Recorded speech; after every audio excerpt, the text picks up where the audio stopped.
अब फसल में तो बीज जो बो दिया वो तो देना ही देना। तो परमात्मा सबको जो जैसी साधना कर रहे हैं उससे जो भी उनको मिलना है वही दे देता है। जैसे सिद्धियां करते हैं, सिद्धियां वालों को सिद्धियां मिल जाती है।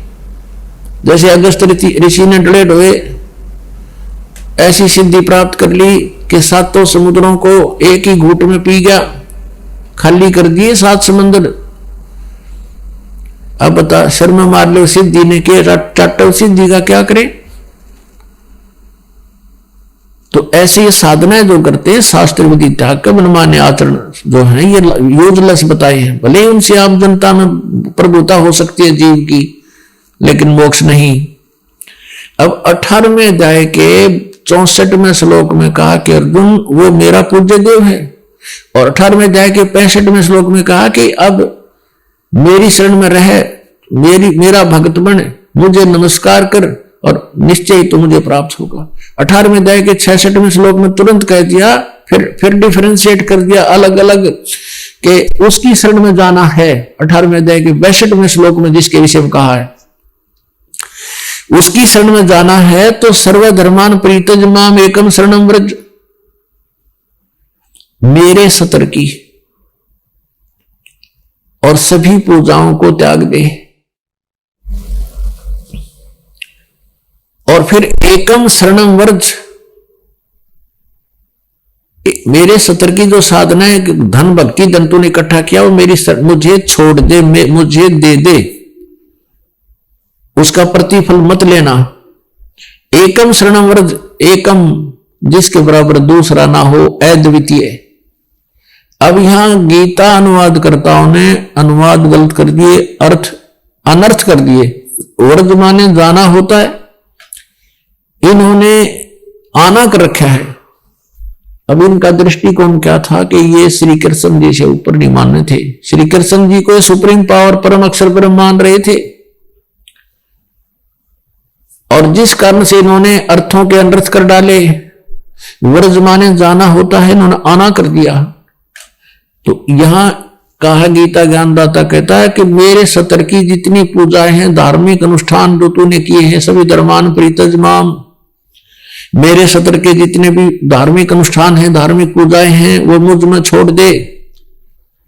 एकम शरणम व्रज, उस सर्वशक्तिमान परमात्मा की शरण में तू जा। अहम तवा सर्व पापे भ्यामोक्षामि मा शुच, फिर मैं तुझे इन सभी संकटों से, पापों से मुक्त कर दूंगा, तू चिंता ना करे। अपने आत्माओं हम पुण्य बर्बाद कर देते थे स्वर्ग में, और पाप भोगते थे नरक में। तो अब हम उन पुण्यों का, जिसके कारण ये हमें यहां रोके रहता है, उन पुण्यों का हम प्रतिफल नहीं लेंगे और इसको छोड़ देंगे। ओम नाम के जाप की भक्ति धन, और साथ में ये हवन यज्ञ, ये 5 यज्ञ, ये इसके सतर की है, हम इसको दे देंगे। यज्ञ से भी स्वर्ग जाते हैं जो केवल हवन करते हैं या कोई केवल स्वाध्याय ही करते रहते हैं। जैसे वो के है ना, आपका सुखमणि साहिब का पाठ करते हैं, जिसको जप जी साहिब कहते हैं, और जो गीता जी का नित्य पाठ करते हैं, और जो कोई वेदों का नित्य पाठ करते हैं, वो एक यज्ञ बनता है। उस यज्ञ से, ज्ञान यज्ञ है ये, उस यज्ञ से भी पुण्य होते हैं, उससे केवल स्वर्ग प्राप्ति होती है कुछ समय के लिए, कुछ सीमित समय है, बहुत कम, और फिर वापस आ जाते हैं। तो ये यज्ञ ऐसे हैं जैसे किसी का दीर्घ रोग हो रहा है, दीर्घ रोग है किसी को, और डॉक्टर के पास जाता है, वो बहुत वीक हो गया है, कमजोर घना हो गया है, तो जाते ही डॉक्टर ग्लूकोज लाता है। ग्लूकोज जो है ये रोग नाशक नहीं है, ये सहयोगी है उस उपचार में। शरीर को पानी का अभाव पूरा करती है, कुछ शरीर को शक्ति देती है, लेकिन रोग नाश नहीं होता इससे। ये भी आवश्यक है, क्योंकि हम चौथे युग में आ गए, अभी तक ट्रीटमेंट ठीक होया नहीं, हम कति कंडम हो लिए। तो यहां अब 5 यज्ञ, ये ट्रीटमेंट करना अनिवार्य है आपका। 5 यज्ञ भी करनी पड़ेंगी। एक यज्ञ है धर्म की, जैसे दान करते हो भक्त, इसमें से आपका यहाँ भंडारा चलता है, आश्रम बनाया जा रहा है, आपकी रजाई गद्दों का व्यवस्था होती है, दुखी आत्मा आती है, आते यहाँ शांति प्राप्त होती है, भगवान की कथा सुनते हैं, तो आपके द्वारा दिया गया दान आपको आबाद कर देगा। ये स्थान है वो दान करने का। और एक जगह धर्म की, दूसरी जगह ध्यान, परमात्मा का जो याद बनी रहना, उसकी भूल ना पड़े, उसकी रह रह कर याद आवे, दिस इज मेडिटेशन। वो हठ योग मेडिटेशन नहीं बल्कि संतों का, ये सहज समाध है, सहज ध्यान है, ये इसको ध्यान बोलते हैं। तीसरी जगह हवन की, यहां पर देसी घी की जोत जलाई जाती है, ये हवन यज्ञ होता है।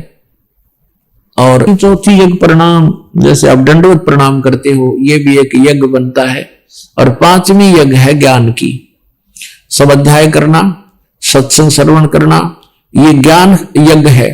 तो जैसे ये ज्ञान यज्ञ करते रहे उसका भी लाभ है, लेकिन जब तक ये नाम नहीं होगा ये तो ग्लूकोज है। ये पांचों यज्ञ समझो ये ग्लूकोज है और केवल सपोर्ट शरीर को देने के लिए, रोग नाशक नहीं है। इसके लिए ये मंत्र जो मंत्र है ये रोग नाशक है और इनके बिना कोई लाभ नहीं। तो ये पांचों यज्ञ और साथ में ये मंत्र ओम, ये हम ब्रह्म को दे देंगे, इसको छोड़ देंगे, इसका प्रतिफल हम नहीं लेंगे। और जो प्रथम मंत्र आपको दिया जाता है उसकी और साथ में ये यज्ञों का, हमने जितनी आवश्यकता होती है परमात्मा हमें यहां उनसे में से देते रहते हैं। हमारे बहुत, जब हम मर्यादा में रहेंगे, ये सत साधना करेंगे, तो परमात्मा ही हमारे सब भक्ति की रक्षा करता है। योग अक्षेम यानी भक्ति की रक्षा वही करता है, हर तरह से सुचारू रखता है, हमें व्यर्थ धन नहीं करने देगा।